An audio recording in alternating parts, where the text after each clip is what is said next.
Soy Isabel Iglesias. Os voy a hablar un poco sobre los cambios globales, los cambios en la física de la atmósfera y del océano. Vamos a hablar un poquito sobre lo que es el IPCC, sobre qué utiliza el IPCC para calcular las previsiones futuras, cuáles son los cambios observados en los medios, tanto como la atmósfera y el océano. Toda la gente habla de cambio climático, se dice que hay calentamiento, se dice que se derriten los polos. Bueno, pues vamos a ver un poquito todo lo que es eso. Pero antes de empezar a hablaros de lo que es el cambio climático, quiero que sepáis que existe una diferencia entre un cambio climático y un calentamiento global. No es la misma cosa. Un cambio climático es la modificación del clima con respecto al historial climático de datos que nosotros tenemos, que suele ser a una escala que puede ser o bien global o puede ser regional. Esos cambios se producen a escalas de tiempo que pueden ser muy diversas, desde escalas de tiempo tipo interglaciares o glaciares o interglaciares de miles de años, como cientos de años. Y normalmente se producen sobre todos los parámetros climáticos, es decir, sobre la temperatura, sobre la precipitación, sobre el contenido de humedad, sobre la temperatura del océano, sobre la cantidad de salinidad en el océano, etc. Normalmente se producen debido a causas naturales, como puede ser la variación del eje de la órbita terrestre, como puede ser cambios en las corrientes debido a la magnetización de los polos, etc. Pero en los últimos años se sospecha que también la acción de la humanidad puede tener que ver en un cierto cambio climático. Entonces, cuando hablamos de calentamiento global, no es lo mismo que cambio climático. Y muchas veces se usa esta palabra para referirse a ese cambio de origen humano, pero no es cierto, no se puede hablar así. Con lo cual, calentamiento global, cuando hablamos de cambio climático, debemos decir cambio climático antropogénico generado por el hombre. Un cambio climático, además de un calentamiento global, es decir, que la Tierra se caliente, implica cambios en otras variables, como os dije antes, y la complejidad de este problema, de saber cómo se calienta, qué efectos tiene debido a la complejidad del sistema climático, hace que la única manera que tengamos de evaluar estos posibles cambios y cómo van a afectar al futuro sea utilizando lo que se llaman modelos computacionales o modelos climáticos globales. Entonces, ¿qué es un modelo climático global? Imaginaros un montón de líneas de comando, como tenéis allí en la pantalla, ¿vale? Todas matemáticas, un montón de líneas escritas, todas. Ahí dentro está toda la física, toda la matemática necesaria para simular el sistema climático. Esto es una representación del sistema climático, que está compuesto por la atmósfera, la hidrosfera, la biosfera, la litosfera y la criosfera. Entonces, dentro de nuestro modelo matemático tenemos todas las ecuaciones que rigen cada uno de los medios por separado y los nexos que existen dentro de cada uno de ellos. Por ejemplo, como el viento sopla sobre el mar y mueve la superficie del mar para provocar las corrientes. Como la lluvia precipita sobre la tierra, esta se mezcla con la arena, con la vegetación y produce más vegetación. Todo eso está dentro de lo que sería un modelo climático. Ahora, para nosotros operar nuestro modelo climático necesitamos información. Necesitamos datos iniciales. ¿Y de dónde tomamos esos datos iniciales? De las condiciones meteorológicas actuales, de las condiciones meteorológicas históricas y de lo que se llaman los datos paleoclimáticos. Los datos paleoclimáticos son los datos que tenemos del clima en tiempos pasados. Son registros naturales que se encuentran en diversos medios, como pueden ser los sedimentos lacustres y oceánicos, los anillos de los árboles, el polen fósil, registros históricos escritos desde monjes hasta agricultores que decían pues, que ese año había llovido mucho y por eso teníamos una excelente cosecha o los que son más conocidos o quizás más espectaculares son lo que se llaman los testigos de hielo. Los testigos de hielo son columnas que se toman perforando lo que es la zona del Ártico, del Antártico, y lo que se hace es coger ese testigo, ese hielo, y dependiendo de la profundidad a la que sepamos que está, sabemos a qué digamos, en la edad en la que se creó. ¿Hace cuántos años fue depositado ese hielo? Entonces, lo que se hace es laminar ese hielo y se analizan las burbujitas de aire que quedan al formarse. Entonces, sabemos cuál era la composición del aire en el momento que ese hielo se formó. Y los registros de hielo tomados en la Antártida lo que nos han demostrado es que en los últimos 400.000 años la Tierra ha sufrido 4 largos periodos glaciares, ¿vale?, puntuados por cortos periodos interglaciares. Entonces, así sabemos cómo fue el clima en el pasado de la Tierra, gracias a estos datos. Por ejemplo, aquí sería la diferencia que hay a día de hoy. La cubierta de hielo estaría aquí, localizada, mientras que en las épocas glaciares tendríamos hielos que se extenderían por gran parte de Europa y gran parte de Canadá.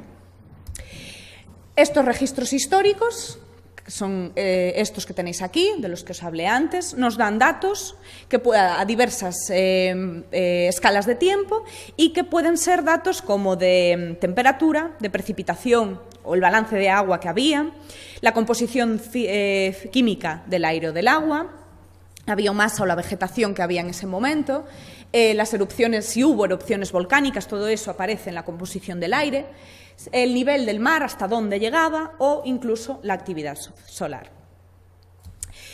En los últimos 2000 años también ha habido variaciones en lo que es la temperatura media y podemos observar que hubo 2 periodos claramente marcados, con lo cual lo que os estoy diciendo es que en el pasado existieron también periodos muy fríos o muy calientes, como es el periodo cálido medieval o lo que se conoce como la pequeña edad de hielo.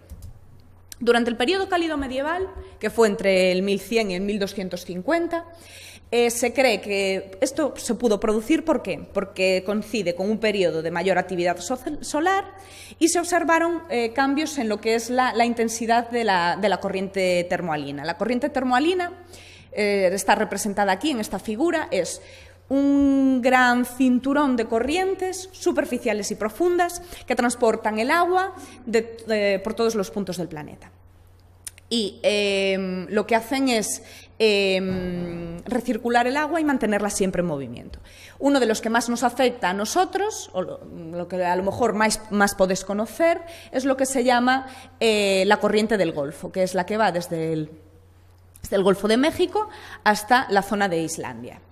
Es superficial, transporta agua caliente y es lo que produce que en España, más o menos, en Galicia o Portugal, en nuestras latitudes tengamos inviernos, sí, digamos que fríos, pero más o menos soportables, y en latitudes iguales en Norteamérica, tipo Nueva York, nieva durante los inviernos.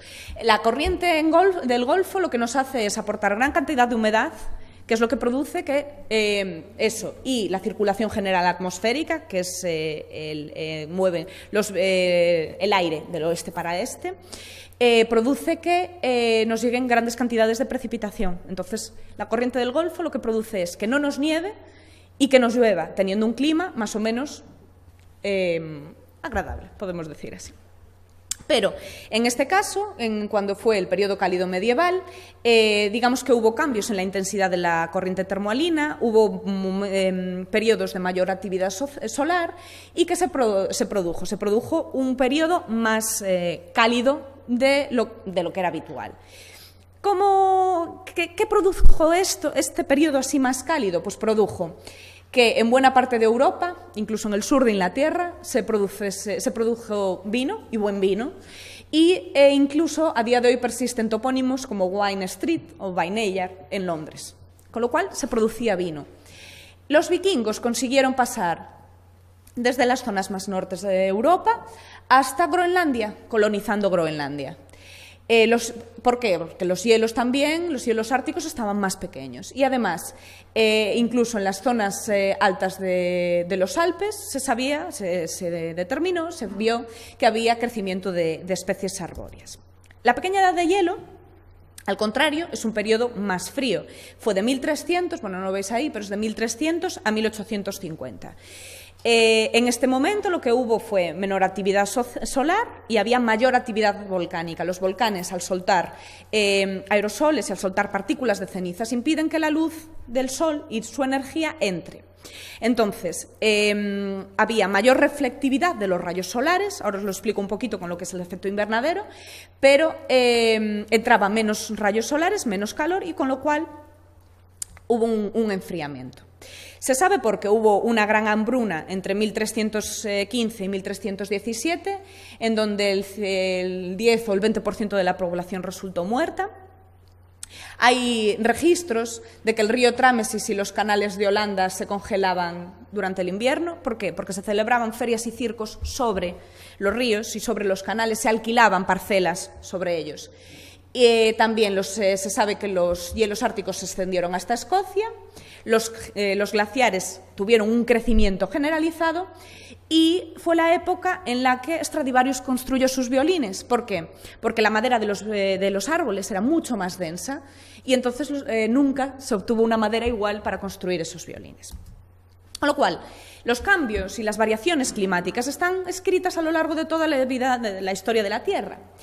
Sin embargo, tenemos una entidad que se llama el IPCC, que es el panel gubernamental para el cambio climático, que lo que hace es analizar de forma exhaustiva, objetiva, abierta y transparente, bueno, esta es la definición de ellos, toda la información que tienen, tanto científica como técnica como socioeconómica, que es importante, que es relevante para poder entender todos los elementos científicos del riesgo que supone lo que es el cambio climático provocado por las acciones del hombre y qué posibles repercusiones y efectos puede tener sobre la Tierra y qué posibilidades tiene el ser humano o la Tierra o el clima de adaptarse e incluso poder atenuarlo. El IPCC por sí no investiga, no realiza investigación. Lo que hace es coger todos los datos relativos al clima, todas las investigaciones realizadas por otros científicos, las une, las evalúa y las publica en una serie de informes o documentos especiales técnicos sobre temas en los que es necesario informar y asesorar científicamente, tanto a científicos como a políticos, como a gente que realmente tenga interés o necesite datos sobre saber lo que es el cambio climático.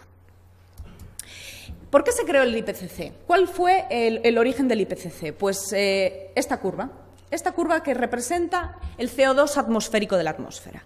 Se llama la curva Killing y es un récord a muy largo plazo, aquí os represento desde el 1960, de cómo varió la concentración de CO2 en la atmósfera medida en el observatorio de Mauna Loa, en Hawái. Bueno, además podéis ver que las líneas van haciendo ondas, ¿vale? A pesar de esas oscilaciones anuales, que son normales dentro de la observación debido a las corrientes atmosféricas y cómo la atmósfera se comporta, si veis, la tendencia general es aumentar, y es aumentar de 300, 320 partes por millón hasta casi 400. Con lo cual, estos datos indican que las concentraciones de CO2 han sido lo más altas observadas en los últimos 400.000 años. Con lo cual, esto trajo una preocupación y los políticos y la sociedad empezaba a tener una preocupación por saber qué efecto tendría este aumento de CO2 en nuestra atmósfera y en nuestro clima. Con lo cual, la Organización Meteorológica Mundial y el Programa de Naciones Unidas para el Medio Ambiente crearon el IPCC en 1988. Con lo cual, ¿cuál es el efecto que el CO2 tiene en la atmósfera? Porque claro, toda la gente dice, sí, gases de efecto invernadero y tal. Bueno, el efecto invernadero es un efecto natural y normal de la Tierra. No sé si alguno oyó hablar de él, pero si no existiese, no habría vida en lo que es la Tierra. Permite que los gases que tenemos en nuestra atmósfera permiten que entre cierta radiación solar, pero que después no salga todo el calor. Con lo cual, aumenta de forma natural lo que es la temperatura en la Tierra. Ahora, el efecto invernadero debido al calentamiento global, si nosotros aumentamos la cantidad de gases que hay en la atmósfera, ese efecto invernadero cada vez va a ser más fuerte y entonces vamos a provocar un calentamiento. Bueno, eso es lo que se conoce. Después, el IPCC se basa en lo que es el forzamiento radiactivo para medir un poco los efectos. Se denomina lo que es conductor de cambio climático aquellas sustancias naturales o antropogénicas o aquellos procesos que lo que van a hacer es alterar la cantidad de energía que la Tierra tiene. Cuando uno de estos es el forzamiento radioactivo, que lo que hace es cuantificar de una forma cuantitativa el cambio en los flujos de energía causados por esos cambios en esos conductores que el IPCC considera. De esta forma podemos estimar la variación climática que cualquier de los cambios en los procesos climáticos producirá. Si tenemos un forzamiento radiactivo, que sería de este lado de la columna para allá, lo que tenemos es un calentamiento y al contrario sería un enfriamiento. No sé si veis bien la imagen. Digamos, aquí estaría el CO2, debajo estarían otros gases de efecto invernadero y aquí abajo incluso estarían los efectos de nubes y demás. Si realizamos la suma de todos los forzamientos radioactivos de cada uno de los conductores, obtenemos que el forzamiento total es positivo, lo que quiere decir que es un calentamiento. La Tierra se está calentando. Con lo cual, el IPCC lo que nos está diciendo es que realmente la influencia humana en el sistema climático está siendo clara. Es claro que el ser humano está haciendo algo que está afectando al clima. ¿Dónde se detecta esto? Esto se ha detectado en cosas como la que la atmósfera y el océano se están calentando. Se ha detectado en cambios en el ciclo de agua total, cambios en las precipitaciones, reducción de la cantidad de nieve, reducción del hielo, aumento global en el nivel del mar e incluso cambios en algunos extremos climáticos. Entonces, os voy a mostrar una serie de gráficos que os van para enseñaros primero cómo ha variado las cosas durante estos últimos años. Con lo cual, en el primero de todos lo que tenéis es la media anual de la temperatura de toda la Tierra, ¿vale? Y estarían desde 1850 hasta el 2010 aproximadamente. Si os fijáis en la curva, tiene una clara ascensión. Estamos hablando que la temperatura media ha variado del 1800, que aproximadamente estaba a unos menos 0,4, a ahora que está a unos 0,4. Es decir, tenemos un aumento de la temperatura de 0,8 grados. Medio, global, en toda la Tierra, calculado con el polo norte, el polo sur, las zonas de los trópicos, etc. Pero estos cambios no son iguales en todas las partes. Si veis esta figura, lo que representa es la temperatura superficial, el cambio, entre 1901 y el 2012. Las zonas más oscuras, más violetas, implican cambios en la temperatura digamos, cambios positivos, aumentos de temperatura de hasta 2,5 grados. Las zonas así más rojas, más rojizas, serían de 1 grado, 1,5 aproximadamente. En general, los colores que vemos en la Tierra son todos positivos. Algunas regiones más, otras menos, pero indica claramente un aumento de la temperatura superficial. Bueno, en esta imagen no se ve muy bien, las tenéis muy pequeñitas, pero bueno, básicamente estos son. Aquí tendríais también la evolución de 4 bases de datos diferentes de la temperatura del aire en la superficie terrestre y vemos que tiene también nuevamente una tendencia de aumento. La temperatura superficial del mar nuevamente tiene otra tendencia de aumento. La temperatura del aire marino sobre el mar también tiene otra tendencia de aumento. El nivel del mar, que es esta figura que tenéis aquí, también nuevamente tiene otra tendencia a aumentar.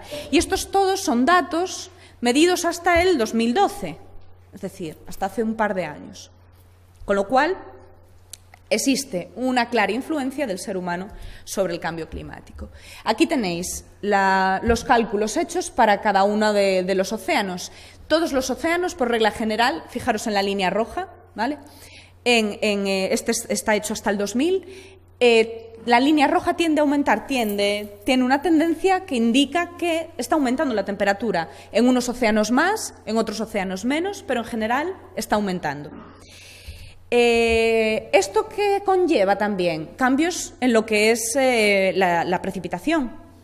¿Por qué? Porque si tenemos más humedad, si los océanos están más calientes, se evaporan más cantidad de agua y pueden producir más precipitaciones en unas zonas, pero como también calientan parte del aire de la atmósfera, eso cambia los vientos, con lo cual pueden desplazar esas precipitaciones para otras zonas. Con lo cual hay zonas que, como España, por ejemplo, que la tenéis aquí, en la península ibérica, que el cambio ha sido a perder precipitación, es decir, es más seca de lo que era.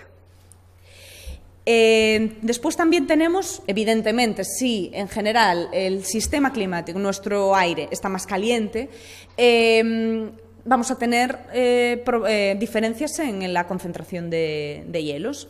Con lo cual, en el hemisferio norte, veis que la tendencia general, o sea, la línea es hacia abajo, ha disminuido la extensión de hielo que había en el hemisferio norte. El contenido de hielo en la Antártida y en Groenlandia también ha disminuido, las zonas rojas implica disminución, y también en los glaciares, es decir, los glaciares que tenemos en las zonas de altas montañas disminuyen su concentración de hielo, disminuyen su volumen. Ahora os voy a mostrar unas fotos.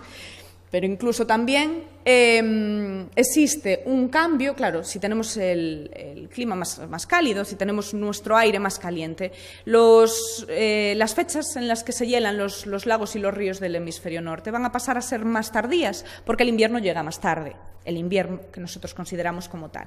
Con lo cual aquí tenéis representado también cómo cambian esas fechas, es decir, como cuando antes a lo mejor se helaban.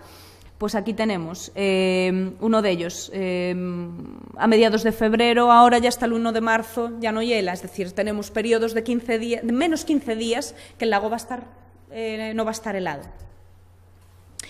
Y bueno, aquí tenéis también representados cómo disminuye el hielo en el Ártico y el Antártico y cómo el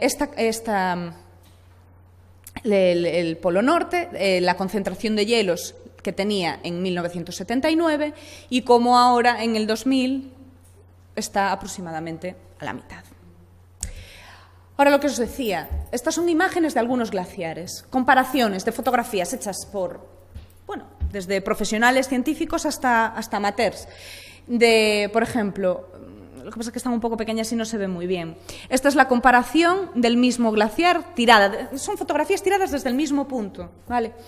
Esta fotografía sería de 1995 y en el 2000 ya no tenía prácticamente hielo. Esta sería de 1936 y esta sería del 2004. Fijaros en la diferencia en los glaciares. Aquí la lengua ya no llega hasta esta parte de la montaña, aquí sí. Cómo fue disminuyendo el glaciar hasta prácticamente desaparecer, este glaciar de Alaska.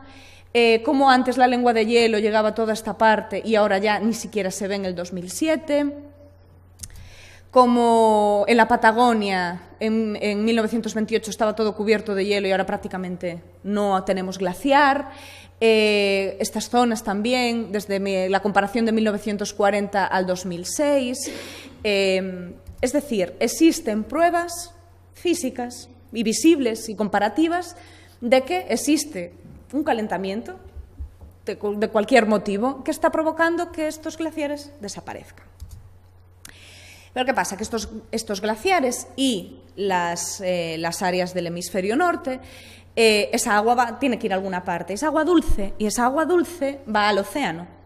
Con lo cual, todas las zonas parte de Groenlandia y de Islandia que están perdiendo hielo convirtiéndose en agua, lo que se produce es una disminución de la salinidad y está cuantificada. Fijaros en los gráficos, son todos descendentes, es decir, se está aportando más agua dulce y sacando salinidad, con lo cual esto tiene efectos desde cambios en las corrientes hasta efectos sobre los seres marinos que viven en aquellas zonas, cambios del tipo de peces que viven en la zona, alteraciones genéricas.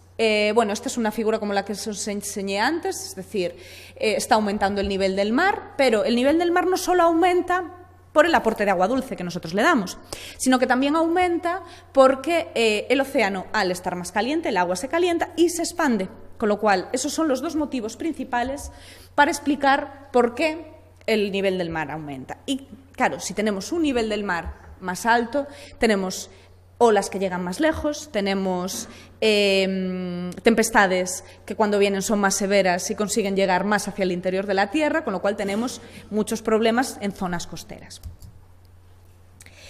Y, claro, debido al aumento en el nivel del mar, existe, pues eso, un aumento en la altura significativa de las olas.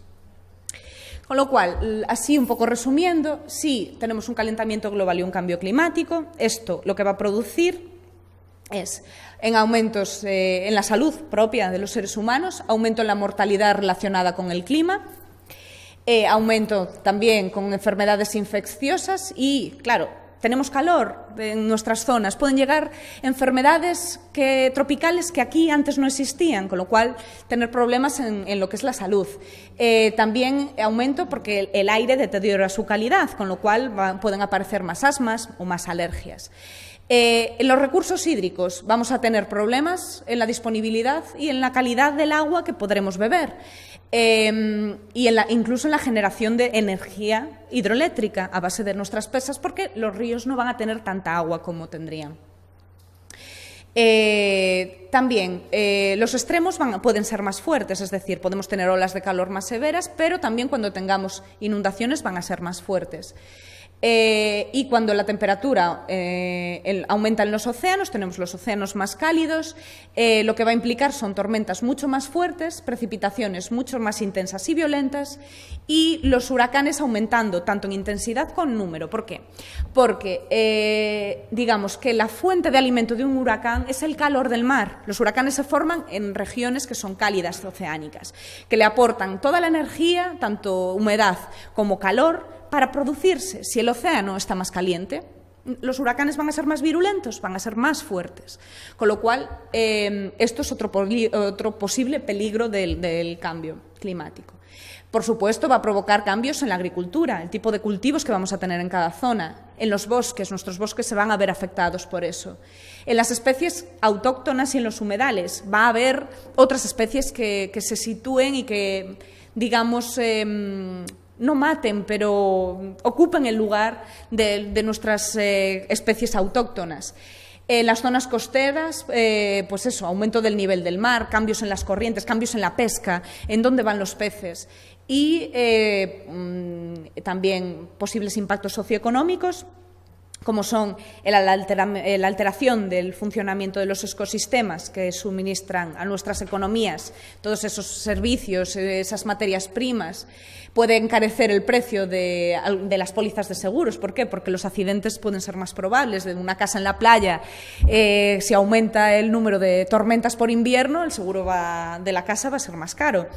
Incluso también de las atenciones sanitarias a pescadores o por ejemplo, a agricultores, de las pólizas de seguro que un año que no tienen cosechas puedan verse afectados. Incluso posibles migraciones de los seres humanos por intentar repartirse los recursos. Con lo cual, como os decía, para saber el IPCC, además de saber lo que está pasando ahora, quiere saber lo que va a pasar después, con lo cual utiliza los modelos climáticos para predecir cómo será el clima futuro.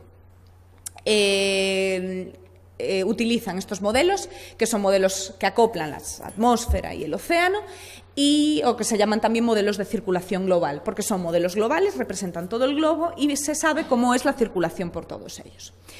¿Qué problemas tenemos? Que tenemos falta de datos iniciales, que nuestros ordenadores no son fuertes como para hacer grandes cálculos, pensar que, bueno, ahora os explico cómo funcionan brevemente, pero pensar que estamos simulando todo el globo, toda la física del globo, toda la matemática, todas las ecuaciones que rigen todo el globo, desde el norte hasta el sur, y tienen una resolución muy amplia. Entonces, bueno, esto no lo vemos.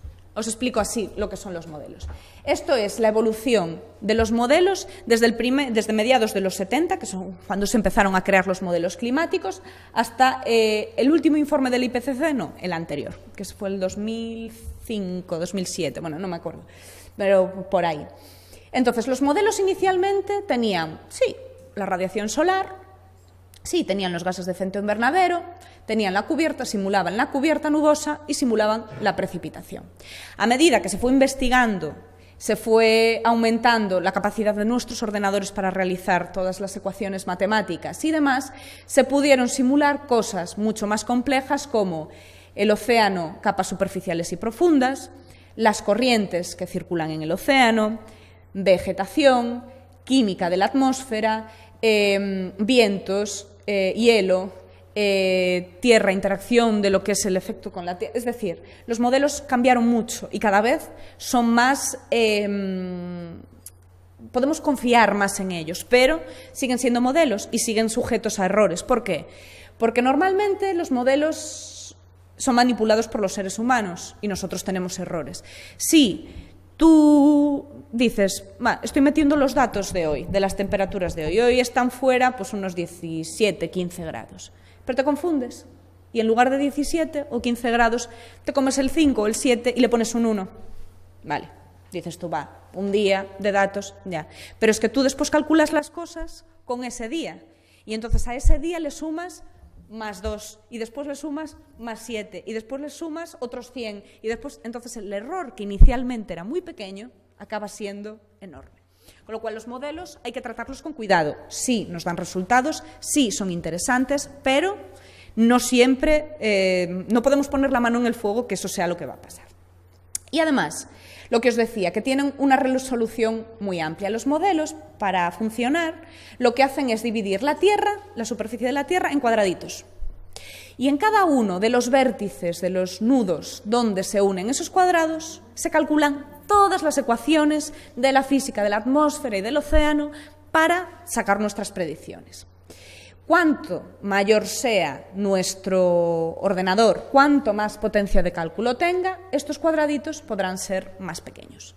Dividimos nuestra Tierra en los cuadraditos, calculamos para cada uno de los cuadraditos todas las ecuaciones de la física de la atmósfera y del océano, pero esos cuadrados, digamos que dejan áreas en su interior, dejan pequeñas áreas de la Tierra en las que existen fenómenos que están incluidos dentro y el modelo la rodea, no puede trabajar con ellas, tipo una tormenta de verano. Una tormenta de verano que a nosotros nos parece enorme, que vemos cómo la nube crece y se distribuye y comienza a crecer después en horizontal formando el yunque y después comienza a precipitar con unas bolas de granizo enorme. El modelo no lo ve, está dentro de él, no es capaz de verlo. Entonces, para eso lo que se hace es utilizar una serie de técnicas que se llaman parametrizaciones, que de forma no artificial, pero digamos que le inyectamos al modelo esas ecuaciones a mayores necesarias para simular eso. Entonces, el IPCC lo que hace es tomar los resultados de todos los modelos de los diversos colaboradores que tiene y les dice, me hacéis una simulación con estas características, o más o menos ellos se ponen de acuerdo. Quiero estas características iniciales, estas características de condiciones de tal, me la hacéis de tal a tal año. Y entonces todos esos modelos se representan en una serie de tablas, en una serie de gráficos, y como este, y se promedian. Se hace un promedio de todos los modelos, los resultados dan, y más o menos así tenemos una serie de resultados, digamos, aceptables. El IPCC se basa para esto en una serie de escenarios. Define 4 escenarios, el último IPCC define 4 escenarios, que son esos 4 que tenéis aquí, para decidir cómo será el futuro, cómo será el clima futuro. Estos escenarios se definen en función de cómo se cree que la humanidad va a evolucionar. Si va a aumentar o disminuir el consumo de combustibles fósiles, si va a aumentar o disminuir las energías renovables, si va a aumentar la población o se va más o menos a establecer o va a disminuir, si cómo los gases de efecto invernadero van a evolucionar, si van a aumentar, si van a disminuir, etc. Entonces se hacen estudios y en este caso tenemos 4 escenarios que van desde el RCP 2.6, que se llama, que supone una baja concentración, con lo cual ahí tenéis los 4 escenarios que predice. Digamos el más positivo sería el primero, el 2.6, que sería una baja concentración de gases de efecto invernadero. Las emisiones de gases de efecto invernadero se reducirían sustancialmente, y el peor de todos los escenarios sería el 8.5, esta cosa, que aumentaría las emisiones de gases de efecto invernadero a lo largo del tiempo, llegando incluso a altas concentraciones de los mismos. Con lo cual, en base a estos resultados, los modelos se toman para cada uno de esos escenarios y se representan. Entonces, ¿qué se observa? Que el cambio de la temperatura, las previsiones se hacen para 100 años, serían para el 2100. Con lo cual, la temperatura global es probable que exceda los 1.5 grados al final del siglo XXI. El calentamiento se extenderá incluso más allá del 2100 para todos los escenarios, excepto para el más benigno de todos, el 2.6. Sí, nuestra temperatura seguiría mostrando esa variabilidad interanual y decadal, pero no sería regionalmente uniforme, y las olas de calor serían más frecuentes y tendrían mayor duración. Los cambios en el ciclo del agua no serán uniformes. Se incrementará habrá un contraste entre las zonas secas o las estaciones secas y las húmedas. Los eventos extremos de precipitación serán más intensos y frecuentes cada vez que nos aproximemos más a finales del siglo, y a medida que la temperatura superficial media aumenta. Y toda la precipitación e intensidad asociada con los monzones o el fenómeno del Niño, el ENSO, también incrementará debido al aumento de humedad en la atmósfera. Los océanos van a continuar calentándose durante el siglo XXI y el calor penetrará desde la capa superficial hasta el océano profundo, afectando a toda la circulación. Es probable que os hablaba antes de la circulación termolina de la corriente del Golfo. Los modelos no nos dan resultados de que ella vaya a colapsar y vaya a terminar, pero este cambio no se puede descartar porque los modelos tienen errores y el IPCC sospecha que pueda producirse. Pueden producir, claro, si nos colapsa toda esa agua caliente que nos llega hacia el norte, podrían producir cambios climáticos muy abruptos, como los que se han producido con anterioridad, cuando colapsó la circulación termalina en épocas glaciares. Es muy probable que la cubierta de hielo del Ártico siga disminuyendo y reduciéndose, y que incluso la cubierta de nieve del hemisferio norte disminuya durante el siglo XXI. Lo cual también afectará a los glaciares, que seguirán disminuyendo su volumen. El nivel del mar continuará aumentando bajo todos los escenarios previstos y alcanzará niveles que excederán los observados en el periodo 71-2010. Además, las emisiones de CO2 actuales lo que van a hacer es determinar el calentamiento global del siglo XXI, pero no solo, también en siglos posteriores, es decir, estos efectos se siguen transmitiendo. Y además, muchos aspectos del cambio climático van a persistir durante varios cientos de años, aunque cortemos a día de hoy las concentraciones de CO2. Con lo cual, existen diferentes procesos, como algunos de los que tenéis ahí, como la estabilización de CO2, que sería la línea violeta, o la estabilización de la temperatura, etcétera, que necesitarían de varios años para llegar a un punto de equilibrio, porque el sistema climático, una vez que lo alteramos, después tiene que volver otra vez a un estado en el que él, digamos, se encuentre de forma cómoda. Tipo glaciares o interglaciares de miles de años, como cientos de años. Y normalmente se producen sobre todos los parámetros climáticos, es decir, sobre la temperatura, sobre la precipitación, sobre el contenido de humedad, sobre la temperatura del océano, sobre la cantidad de salinidad en el océano, etc. Normalmente se producen debido a causas naturales, como puede ser la variación del eje de la órbita terrestre, como puede ser cambios en las corrientes debido a la magnetización de los polos, etc. Pero en los últimos años se sospecha que también la acción de la humanidad puede tener que ver en un cierto cambio climático. Entonces, cuando hablamos de calentamiento global, no es lo mismo que cambio climático. Y muchas veces se usa esta palabra para referirse a ese cambio de origen humano, pero no soy Isabel Iglesias. Os voy a hablar un poco sobre los cambios globales, los cambios en la física de la atmósfera y del océano. Vamos a hablar un poquito sobre lo que es el IPCC, sobre qué utiliza el IPCC para calcular las previsiones futuras, cuáles son los cambios observados en los medios, tanto como la atmósfera y el océano. Toda la gente habla de cambio climático, se dice que hay calentamiento, se dice que se derriten los polos. Bueno, pues vamos a ver un poquito todo lo que es eso. Pero antes de empezar a hablaros de lo que es el cambio climático, quiero que sepáis que existe una diferencia entre un cambio climático y un calentamiento global. No es la misma cosa. Un cambio climático es la modificación del clima con respecto al historial climático de datos que nosotros tenemos, que suele ser a una escala que puede ser o bien global o puede ser regional.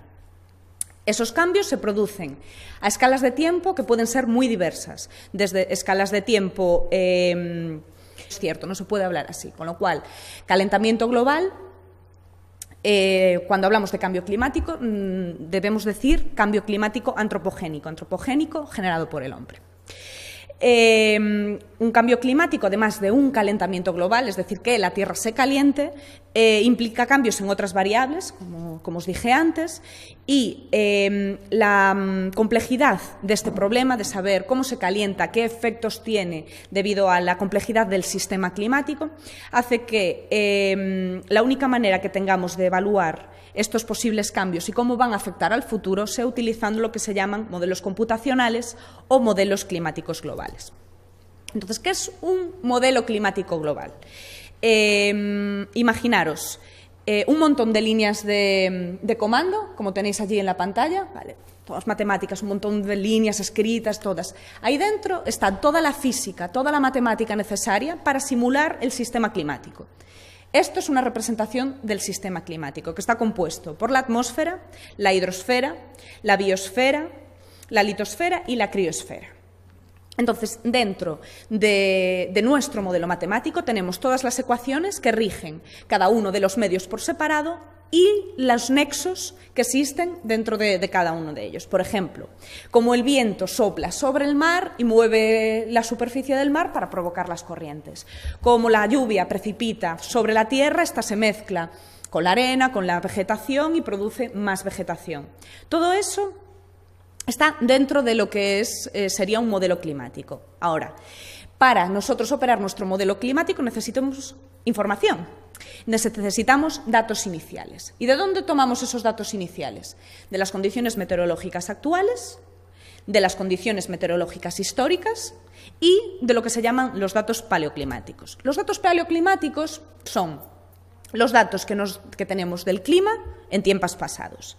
Son registros naturales que se encuentran en diversos medios, como pueden ser los sedimentos lacustres y oceánicos, los anillos de los árboles, el polen fósil, registros históricos escritos desde monjes hasta agricultores que decían pues, que ese año había llovido mucho y por eso teníamos una excelente cosecha o los que son más conocidos o quizás más espectaculares son lo que se llaman los testigos de hielo. Los testigos de hielo son son columnas que se toman perforando lo que es la zona del Ártico, del Antártico, y lo que se hace es coger ese testigo, ese hielo, y dependiendo la profundidad a la que sepamos que está, sabemos a qué, digamos, en la edad en la que se creó. ¿Hace cuántos años fue depositado ese hielo? Entonces, lo que se